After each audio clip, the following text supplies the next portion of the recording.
আল্লাহ কয় যারা ক্ষমতা পাইয়া ক্ষমতার অপব্যবহার করছে, যাই না রাত মরণের পরে শাস্তি, শুধু তাই না দুনিয়ায় চরম পর্যায়ের বেজ্জতি করে জুতা দা ফিডাই আমি কবরে নিভ।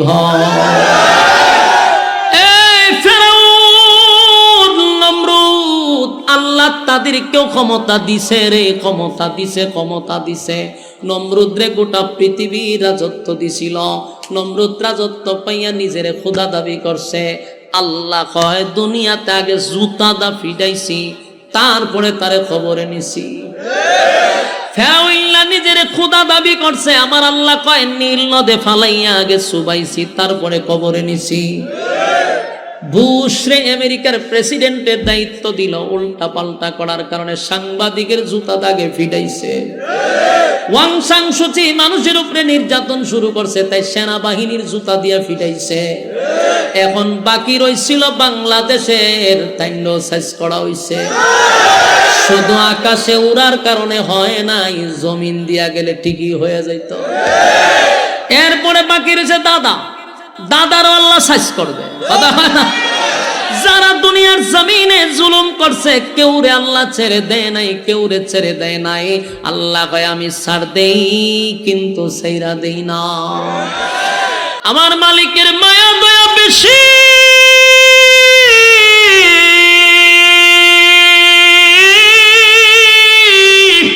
মায়া দয়া বেশি গো। আল্লাহ কয় আমার মায়া দয়ায় আমি তোরে মারতে পারি না। ফেরেশতা আসে আমাদেরকে মারার জন্য। যখনই কেউ জেনা করে, যখনই কেউ সুদে লাগে, যখনই কেউ বোতল টানে, যখনই কেউ বেপরদায় চলে, গজবের ফেরেশতা আসে রে তারে মারার জন্য। কিন্তু আল্লাহর মায়া দয়ায় মারতে দেয় না। আল্লাহ বলে আমার মায়া দয়া বেশি, কিন্তু বান্দারে মায়া দয়া বেশি কথা ঠিক, কিন্তু দুনিয়ায় আমার মায়া দয়া বেশি। সবার জন্য, আস্তিকের জন্য মায়া, নাস্তিকের জন্য মায়া, আল্লাহ মানলেও মায়া, আল্লাহ না মানলেও মায়া। কিন্তু এই মায়া কিন্তু পরকালে সবার জন্য হবে না। পরকালে আল্লাহর নাম রাহিম। আল্লাহ কয় পরকালে শুধু মুমিনের জন্য আমার মায়া দয়া থাকবে, কোন নাফরমানের জন্য আমার মায়া দয়া থাকবে না। দুনিয়াতে মায়া দয়া পাইয়া যেমনে মনে চায় এমনে চলছ, হাসরের মাঠে আল্লাহ কিন্তু কোন নাফরমানের জন্য মায়া দেখাবে না। কথা কি ক্লিয়ার? আল্লাহ বলেন দুনিয়ার জমিনে আমার মায়া দয়া তোরে বাঁচায়া দেয়, কিন্তু পরকালে শুধু মুমিনের জন্য আমার মায়া মহব্বত, নাফরমানের জন্য আমার মায়া থাকবে না। এই জন্য আপনাদেরকে বলি, আমার আল্লাহ বলেন তোরা কি মনে করছ আমি তোদেরকে ছেড়ে দিব? না না, ইন্না জাহান্নামা কানাত মিরসাদা, নিশ্চয় তোদের জন্য অপেক্ষায় আছে জাহান্নাম। লিত্তাগিনা মাআবা, সীমা লঙ্ঘন যারা করছ তাদের জন্য জাহান্নাম। লাবিসিনা ফিহা আহকাবা, যুগের পর যুগ সেখানে অবস্থান করবি। লাবিসিনা ফিহা আহকাবা লা ইয়াযুকুনা ফিহা বারদাও ওয়ালা শারাবা। এ যুবক ভাইরা, সীমা লঙ্ঘন যারা করলো, যুগের পর যুগ জাহান্নামের ভিতরে থাকবে রে। আর সেখানে থাকার পরে মানুষগুলি এমন ভাবে চিৎকার মারবে, পানির পিপাসার কারণে কলিজা পাটা পিপাসা লাগবে। হাজার হাজার বছর হাসরের মাঠে থাকার পরে, জাহান্নামের ভিতরে ঢোকার পরে প্রচন্ড গরমে আর আগুনে পোড়ার কারণে পিপাসার মাত্রা বেড়ে যাবে। আল্লাহর দরবারে পানি পানি পানি পানি বলে চিৎকার দিবে রে। একদিন দুই দিন নয়, কিতাবে লেখছে 1000 বছর পর্যন্ত বলবে আল্লাহ পানি দেন, পানি দেন, পানি দেন, পানি দেন।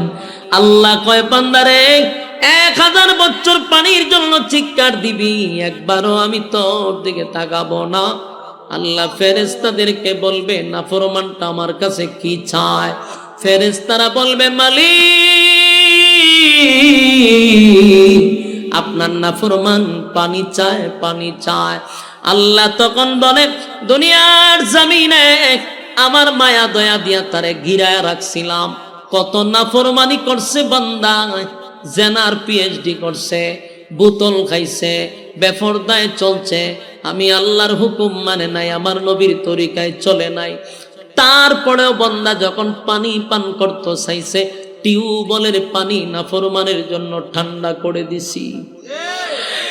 আল্লাহ বলেন বান্দা শুন, দুনিয়ার জমিনে এই যে শীতের সময় এখন পানি টিউবওয়েলের হয় গরম, গরমের সময় তো পানি গরম হওয়ার কথা, কিন্তু আল্লাহ গরমের সময় পানি ঠান্ডা করে দেয়, ঠান্ডার সময় তোরে পানি ঠান্ডা হওয়ার কথা, টিউবওয়েলের পানি গরম করে দেয়। আল্লাহ কয় এত নাফরমানি করার পরেও আমি তো জন্য পানির ব্যবস্থা করছি, মিষ্টি পানির ব্যবস্থা, ঠান্ডা চাষ ঠান্ডা পানির ব্যবস্থা করছি। এরপর আমি আল্লাহর গোলামি করলি না, 24টা ঘন্টার ভিতরে 1টা ঘন্টা আমারে দিলি না, আমারে দিলি না, আমারে দিলি না, মন গড়া জিন্দেগি চালাইলি, যেমনে মনে চাই এমনে চললি। হায় রে বান্দা, একবারও চিন্তা করলি না আমি তোরে সীমা রেখার ভিতরে রাখছি, সময় কিন্তু বান্দা দিয়া দিছি, এত সময়ের ভিতরে আমি আল্লাহ তোরে পরীক্ষার হল থেকে বাহির করে দিব, এরপরও তুই মন গড়া চললি। যুবক ভাই, পরীক্ষার হলে পরীক্ষা দিতে আসছি, সময় শেষ, 1টা সেকেন্ডও হলে থাকতে দিবে না। এমনকি প্রতিদিন মালাকুল মউত আজরাইল আমার সঙ্গে আপনার সঙ্গে কমপক্ষে 5 বার দেখা করে, হয় বা কমপক্ষে 5 বার। কেন আসে জানেন? আপনার সঙ্গে ছবি মিলায়, আপনার চেহারা আর ছবি মিলায়া দেখে টাইম হইছে নি, আবার চলে যায়। প্রতিদিন দেখা করে, কিন্তু কোন সময় আজরাইল আইসা দেখে আমরা কেউ জানাতে আসি, কোন সময় আজরাইল দেখে বোতল খাইতেছি, কোন সময় আজরাইল দেখে সুদে টাকা লাগায়া রাখছি, কোন সময় আজরাইল দেখে ফুর্তি আমতে আসি, অথচ ছবি আর আপনার চেহারা বারবার দেখতেছে, যদিও আমরা দেখি না, ফেরেশতা প্রতিদিন সাক্ষাৎ করে। যেদিন ডাক পড়ে যাবে গো, সেদিন কিন্তু 1টা সেকেন্ড আর আপনাকে সময় দেওয়া হবে না। আল্লাহ কয় বান্দা রে, আমি আল্লাহ তোরে সময় দিলাম, সময়ের কসম করে পর্যন্ত বললাম ওয়াল আস, সময়ের কসম, ইন্নাল ইনসানা লাফি খুস, নিশ্চয়ই তোরা ক্ষতিগ্রস্ত। এতভাবে বলার পরেও তোরা সোজা হইলি না, এখন বুঝি জাহান্নামে পইরা পানি চাস, চাইলে কি দিব? কথা কয় না। দুনিয়ান আল্লাহর নাম হইল রহমান, পরকালে আল্লাহর নাম নাফরমানের জন্য রহমান থাকবে না। কথা কি শুনতেছে? আপনারা উড়াউড়ি করতেছেন না, এমনি মন ভেঙে লাইছেন। শ্রোতার যে কোয়ালিটি, আরো যদি উড়ে আনতে তো আরো সব বনস করলিবেন আমার। আপনারা মোনাজাত পর্যন্ত কেটে থাকবেন, হাত তুলেন, টানা ভাই হাত তুলেন, হাত তো অনেকে লামায় রাখছে যে একটা উড়ায় না, এর লক্ষণ বড় খারাপ। এ যাই তো গা মোনাজাতের আগে আপনি হাত তুলেন, কোন বলে আমরা ওয়াদা করতেছি মোনাজাত পর্যন্ত থাকুন, তাই নিয়ত করলি শুনি হাত লামায়। অন যদি কেউ উঠে এটা মুনাফিক হয়ে যাবে, কারণ ওয়াদা বর খারাপ করছে। আমি খালি কমু কেডা যায় রে, আপনারা সবাই মুনাফিক যায়, দেন মান সম্মান ইজ্জত সব নষ্ট করে দেন। কথাগুলি একটু মনোযোগ দিয়ে শুনেন।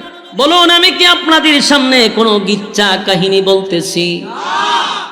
ওয়াজ বুঝেন না এই কারণে, কারণ গিচ্ছা শুনতে শুনতে জীবন শেষ, বাপ দাদাদের গল্প শুনতে শুনতে বাড়ির যান, কিন্তু কোরআন হাদিসের কথা কম শোনার কারণে আপনাদের মনোযোগী খুব কম।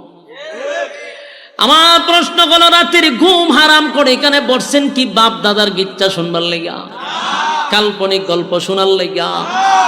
আফসোস, আমাদের দেশের আলেমরাও রাতের 12টার পরে বাপ দাদার গিচ্ছা টান মারে, সারা মাহফিলে একটা কোরআনের আয়াত সাপ্লাই দেয় না। আপনাদের জন্য আফসোস যে আপনারা এতক্ষণ সময় গিচ্ছা শুনবার লয়ে বসে থাকেন, আর খান্দায়া মান্দায়া যা খো বাপরে বাপ বক্তা খিতা কইয়া খান্দাইছে, কোরআনের একটা আয়াত কইছে। আপনাদের হাতে পায়ে দড়ি বলি, আল্লাহর কসম আমার জীবনেও কোনো ওয়াজ মাহফিল আমি গিচ্ছা কইছি না। আমি আপনাদের সামনে কোনো গিচ্ছা কইতাম না। 10টা মিনিটও যদি বসেন মনোযোগ দেয়া শুনেন, ডাইনামো ছায়েন না, এটি খুব বিরক্ত লাগে আমার কাছে। উড়াউড়িও করেন না, ছায়েনও না, একেবারে মনোযোগ দেন। আমিও বেশি তো সময় আপনাদের নষ্ট করব না, তবে কথা যা শুনবেন মনোযোগ দিয়ে শুনতে হইব। একটা কথা মন গড়া বলবো না, মনোযোগ দিয়ে শুনেন। আশেপাশে যেটি দাঁড়ায় কথা কয় টান দেওয়া বসাইলে ডিস্টার্ব করালে দিবেন না। বলুন হাসরের মাঠে কি মায়া দয়া আল্লাহর থাকবো? এখন যেমন নাফরমানি করলো ভানি খাওয়ায়, আল্লাহ বলে আমার নাম রহমান, এটা হলো দুনিয়া। পরকালে আল্লাহ শুধু মুমিনের জন্য মায়া দয়া থাকবে, কোন নাফরমানের জন্য মায়া দয়া থাকবে না। তো মানুষ যখন জাহান্নামে যাবে আর বলবে আল্লাহ একটু পানি দেন, কলিজা ফেটে যায়। একটা দুইটা দিন নয় গো, 1000 বছর শুধু পানি পানি পানি পানি বলে চিৎকার দিবে। আল্লাহ কোনো জবাব দেয় না, জবাব দেয় না রে। 1000 বছর পরে আল্লাহ বলবে ফেরেশতারা রে নাফরমানটা কি চায়? ফেরেশতারা কয় আল্লাহ 1000 বছর ধরে খালি একটাই কয় পানি দিতেন। আল্লাহ কয় নাফরমানে পানি চায়, পানি চায়, ইল্লা হামিমা ওয়া গাসসাকা। আল্লাহ বলেন পানি দে, পানি দে, পানি দে, ইল্লা হামিমা ওয়া গাসসাকা। এমন একটা পানি সেদিন আপনি আমাকে দেওয়া হবে, যেই পানিটা ইল্লা হামিমা ওয়া গাসসাকা, আমাদের শরীরের রক্ত পুজ বিষাক্ত পানিগুলা আগুনে পুড়ে পড়ে যে শরীর থেকে পুজ বাহির হইছে, এই পুজগুলা জাহান্নামের নিচে টকবক টকবক আগুনে করতে থাকবে। এই পানিগুলা লোহার পেয়ালায় লইয়া আল্লাহ বলবে দে নাফরমানরে পানি পান করায়া দে। নাফরমান 1000 বছর পানির জন্য পিপাসা। সেদিন ঠান্ডা পানি না গরম পানি একবারও তার দেখার সময় নাই। যেই মাত্র পানি দিল রে, পানিটা পান করার সাথে সাথে দুনিয়ার গরম পানি না, এটা জাহান্নামের আগুনের গরম। এই পানিটা যখন তার মুখের ভিতরে নিল পান করার জন্য, জিহ্বা সহ গলা সহ ভিতরের নারী বুড়ি যা আছে সব গলে গলে গলে গলে পায়খানার রাস্তায় বাহিরে হয়ে যাবে। জাহান্নামীর একটা চিৎকার দিয়ে বলবে মালিক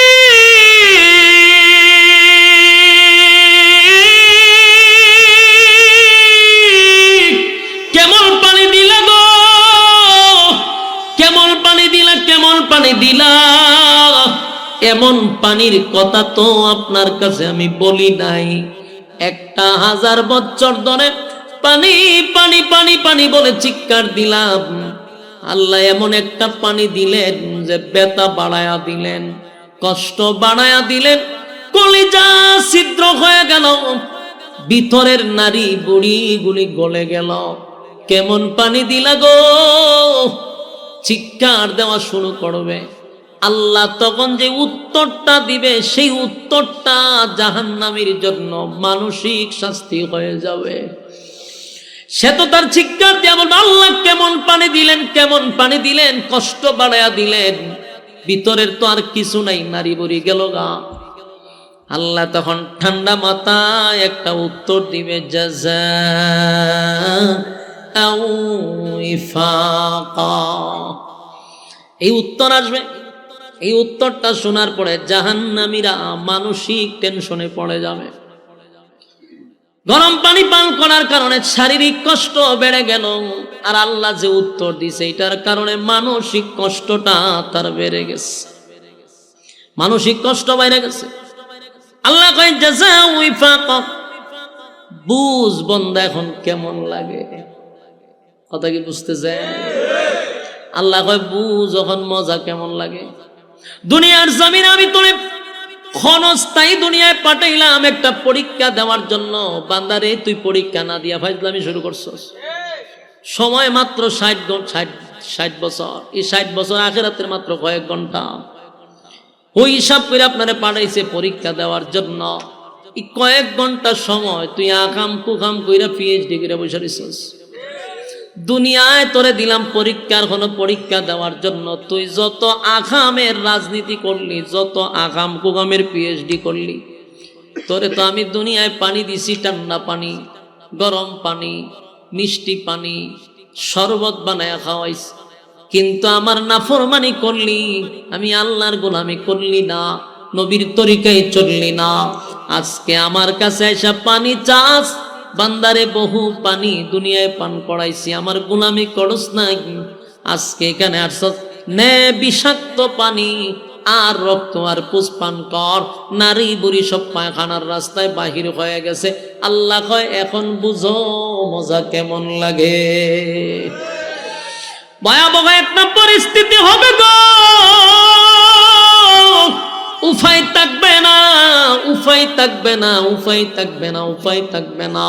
মুরব্বী বাবাদেরকে বলি, বিশেষ করে যুবক ভাইদেরকে বলি, ওয়াজ মাহফিলে আমরা আসি সাধারণত দিলটারে নরম করার জন্য। জীবনের সব গুনার উপরে লজ্জিত হইয়া দিনই কথা শুই না বাড়িতে যাওয়ার কথা। আজ ওয়াজ মাহফিলে এগুলা চলে না। এখন অধিকাংশ মাহফিলে বক্তায় 8-10টা গানই গায়। মানুষের দিল মরে গেছে। জাহান্নামের বয়ান শোনানোর কথা ছিল, জান্নাতের বয়ান শোনানোর কথা ছিল, নামাজের কথা বলার দরকার ছিল, সুদের বিরুদ্ধে বলার দরকার ছিল, ঘুষের বিরুদ্ধে কথা বলার দরকার ছিল, মানুষ গুনার থেকে ফিরে আসার কথা ছিল। এখন এই গুনাহ চলে না, এখন চলে বাপ দাদার ইচ্ছা। কাল্পনিক যত কাল্পনিক গল্প, ছড়ি বইয়ের গল্প এখন ওয়াজ মাহফিলে চলে। এর দ্বারায় মানুষের দিলের কোনো পরিবর্তন হয় না, মানুষের দিলটাও নরম হয় না। যাওয়ার সময় একবারও নিজের গুনার উপরে লজ্জিত হয় না। এ যুবক ভাই, হাতে পায়ে ধরে বলি, দিলের কান লাগায় শুনেন। আগামী কালকে চাইলেও আপনি মাহফিলে আসতে পারবেন না, এখানে বসতেও পারবেন না। এটা আপনি আমার জীবনের শেষ মাহফিল হতে পারে রে। এখানেই না, আগামী 1 বছর পরে মাহফিল হবে। 1 বছরে আমি থাকবো না, আপনি থাকবেন, কোনো গ্যারান্টি আছে? আর এখনো যদি বাড়িতে যান, গিয়া সাথে সাথে ঘুমাবেন না, সেটাও জানি। মোবাইলে টিপতে টিপতে ফজর পর্যন্ত। তাহলে এখানে বৈশা যদি আমার জীবনের সব গুনার উপরে লজ্জিত হইয়া, জীবনের কৃতকর্মের উপরে মাপ ছায়া আল্লাহর দরবারে তওবা করে বাড়ি যাই, তাহলে জীবন পরিবর্তন হওয়ার সম্ভাবনা আছে না নাই? আমার যুবক ভাইয়েরা, আমি একটা মেসেজই আপনাদেরকে দিয়ে যাব। এটা হলো আমার আয়াতের শুরু অংশ। ইন্নাল্লাযীনা আমানু ওয়া আমিলুস সালিহাতি কানাত লাহুম জান্নাতুল ফিরদাউসি নুজুলা। আল্লাহ রাব্বুল আলামিন বলেন, এই নেক আমল করবি, ঈমান আনবি, ঈমান আনার পরে নেক আমল করবি, আমি আল্লাহ তোরে জান্নাতের মেহমান বানাবো। এটা সাধারণ কথা না। আল্লাহ ওয়াদা দিছে আমাদেরকে জান্নাতের মেহমান বানাবে। শর্ত হলো ঈমান আর নেক আমল। কথা হয় না? ঈমান বলতে কি বুঝলাম একটু আগে বুঝাইছি, যে সুদ খায় নিজের ঈমানদার দাবি করে, ঘুষও খায় নিজের ঈমানদার দাবি করে, এমন ঈমানদার নয়। আর একজনের জায়গা দখল করে বসে আছে, এরকম ঈমানদার। এমন ঈমানদার নয় রে। সাহাবীদের মতো ঈমান আনতে হবে। সাহাবায়ে কেরাম ঈমানের উপরে অটল থাকছে, ঈমানের পরীক্ষায় তারা উত্তীর্ণ হয়েছে, তাই তো জান্নাতি সার্টিফিকেট দুনিয়াতে পেয়ে লইছে। সুবহানাল্লাহ। দুনিয়াতে জান্নাতের সার্টিফিকেট পাইছে। এমনকি দুনিয়ায় থাকা অবস্থায় তাদেরকে ফেরেশতারা সালাম দিত। অসংখ্য সাহাবীদেরকে আল্লাহ নিজেও সালাম দিছে। কেন জানেন? পরীক্ষায় ফার্স্ট ডিভিশনে পাস। বলুন আমরা ঈমান আনবো কার মতো? সাহাবায়ে কেরামদের মতো ঈমান আনবো। আল্লাহর হুকুম সাহাবীদের মতো পালন করব, নবীর তরিকা সাহাবীদের মতো পালন করব।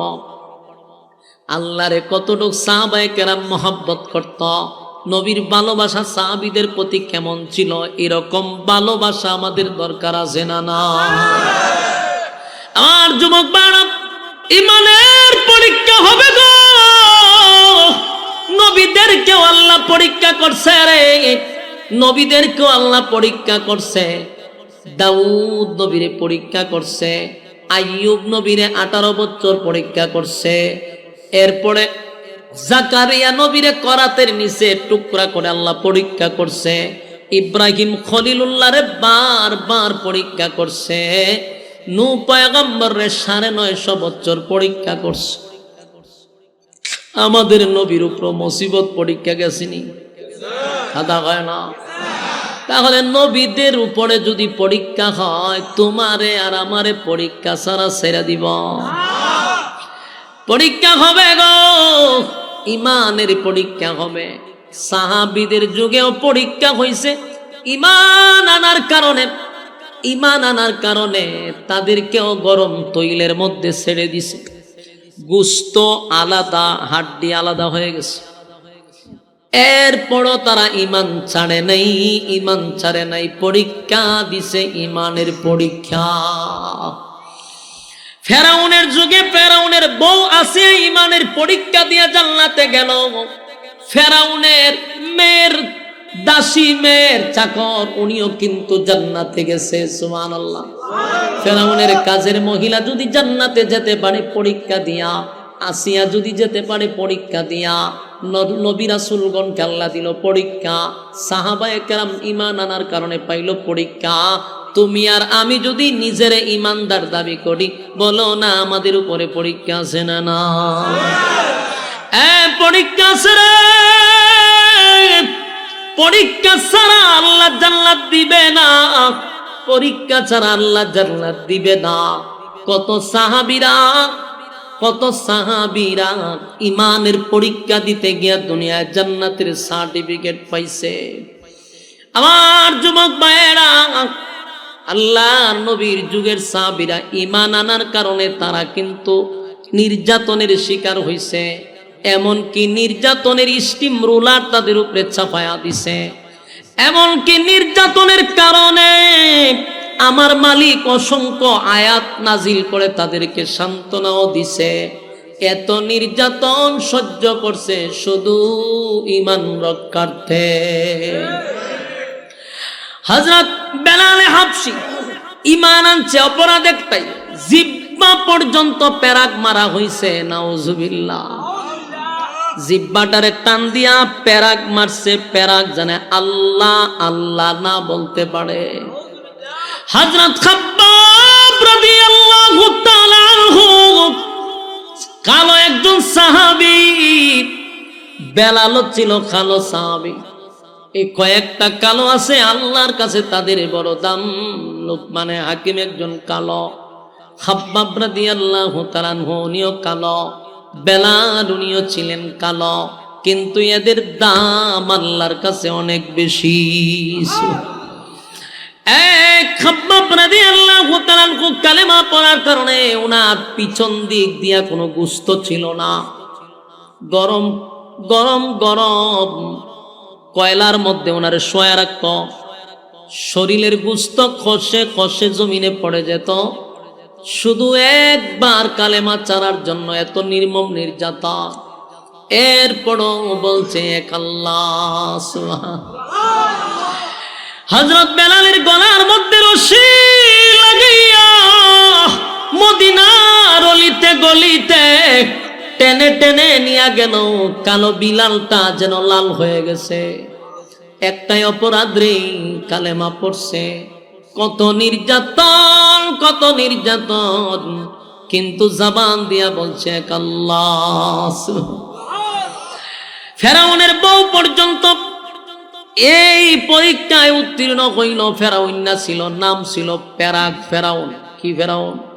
আসিয়া যখন কালেমা চারে না, মুসার আল্লাহর উপরে ঈমান আনছে। ফেরাউন না কয় আমি তুই খোদা, আমার উপরে আবার কেউ খোদা আছে নাকি? আসিয়া রে তুমি কি আমারে খোদা মানো না? আসিয়া কয় কোন অ্যাঙ্গেলে তুই খোদা না, তুই হইলি একটা দুশমন এবং জালেম ফেরাউন। ফেরাউনের মেজাজ গেছে গরমে। ফেরাউন আসিয়ার উপরে নির্যাতন শুরু করল। অপরাধ একটাই, এক আল্লাহর উপরে ঈমান আনছে। আল্লাহ কয় যখন আসিয়ার ঈমানের জজবা বেড়ে গেছে, আমি আল্লাহ আসিয়ারও ছেড়ে দেই নাই, ঈমানের পরীক্ষা নিয়েই জান্নাত দিছি। ফেরাউন আসিয়ারে যখন মারার জন্য ধরল, ফেরাউন না হামাইন্নারে কয় দোস্ত কি করব? হামানে কয় তোর বউরে আগে উলঙ্গ করে দে। নাউজুবিল্লাহ। আসিয়া ছিল লজ্জা, প্রচন্ড লজ্জা পাইতো উনি। এত শর্মিন্দা মহিলা ছিল। 4 জন মহিলার মধ্যে আসিয়া একজন। গোটা পৃথিবীতে 4 জন মহিলারে আল্লাহ সালাম দিছের মধ্যে আসিয়া। আর 4 জন মহিলা জান্নাতের শ্রেষ্ঠ মহিলার মধ্যে আসিয়া একজন, ফেরাউনের বউ। আল্লাহর নবী জান্নাতে যাদের সঙ্গে বিবাহ হবে এর মধ্যে একজন হলো আসিয়া। সুবহানাল্লাহ। সেই আসিয়ারে উলঙ্গ করার জন্য হামানে বুদ্ধি দিছে। ফেরাউনে আসিয়ারে উলঙ্গ করার জন্য নিয়ে গেছে।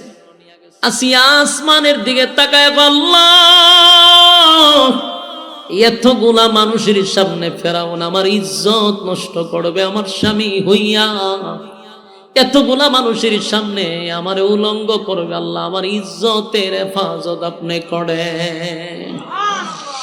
আল্লাহ বলে জিবরাইল আমার আসিয়া আমার কাছে ইজ্জতের ভিক্ষা চায় রে, জান্নাতের পোশাক আমার আসিয়ার শরীরে লাগায়া দেয়। ফেরাউন এত নির্যাতন শুরু করলো। আসিয়ার হাতে একটা পেরাক মারছে, কাঠের সঙ্গে লাগায়া দিছে। এইদিকে আর একটা পেরাক মাইরা কাঠের লগে লাগায়া দিছে। 2 পায়ে 2টা পেরাক মারছে। এরপরেও আসিয়া ফেরাউন রে খুদা মানে না। ফেরাউন বারবার বলে বিবি রে এখনো সময় আছে, আমারে খুদা মান ছেড়ে দিব। এবার আসিয়া মুখ টুট লড়াইয়া কি যেন বলে। ফেরাউন আসিয়ার কানের টুটের কাছে গিয়া কান লাগাইছে। লাগায়া দেখে আসিয়া আল্লাহ আল্লাহ বলে ডাকতেছে। ফেরাউনের মেজাজ গেছে গরম হইয়া কয় হামাইন্না রে আমার বউরে উলঙ্গ করলেও কালেমা ছাড়ে না। হামাইন্না বুদ্ধি দিছে, চামড়া গুলি টেনে টেনে ছিঁড়ে ফেলো, তাহলেই যন্ত্রণা সহ্য না করতে পেরে কালেমা পড়বে। চিন্তা করেন, ফেরাউন আসিয়ার শরীরের চামড়া গুলি টেনে টেনে ছিঁড়তেছে। একটা জীবন্ত মানুষের চামড়া তুললে কেমন লাগবে? কিন্তু আসিয়া আসমানের দিকে তাকায়া বলে মালিক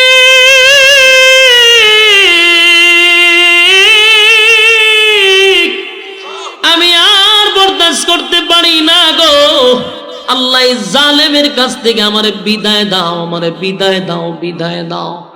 আল্লাহ তোমার পাশে আমার একটা ঘর বানায়া দাও। আল্লাহর কাছে দরখাস্ত করার সাথে সাথে আসিয়া মুস্কি মুস্কি হাসতেছিল। ফেরাউন আশ্চর্য হইয়া কয় চামড়া টেনে টেনে তুললাম, শরীরে প্যারাক মারলাম, আমার বিবি আসিয়া মুস্কি মুস্কি হাসে। উপরের দিকে তাকাইয়া ঘটনা কি রে? এই মুহূর্তে ফেরাউন বড় একটা পাথর লইয়া কয় আসিয়া রে এই মুহূর্তে পাথরটা তোর মাথায় আমি মেরে দিব। মরার সময় মিথ্যা কথা কইস না, ক তুই কেরে মুস্কি মুস্কি হাসস। ফেরাউনের বউ আসিয়া বলে এই ফেরাউন শুন, আমি আমার আল্লাহর কাছে দরখাস্ত করছি, মালিক তোমার পাশে আমার একটা ঘর বানায়া দাও, জান্নাতের পাশে তোমার পাশে একটা ঘর বানায়া দাও। আমার মালিক আমার জন্য ঘর বানাইয়া আমার চোখের সামনে জান্নাতটা ধরে রাখছে, দেখা দেখা আমি আর লোভ সামলাইতে পারতেছি না, তাই তো মুস্কি হাসতেছি। সুবহানাল্লাহ।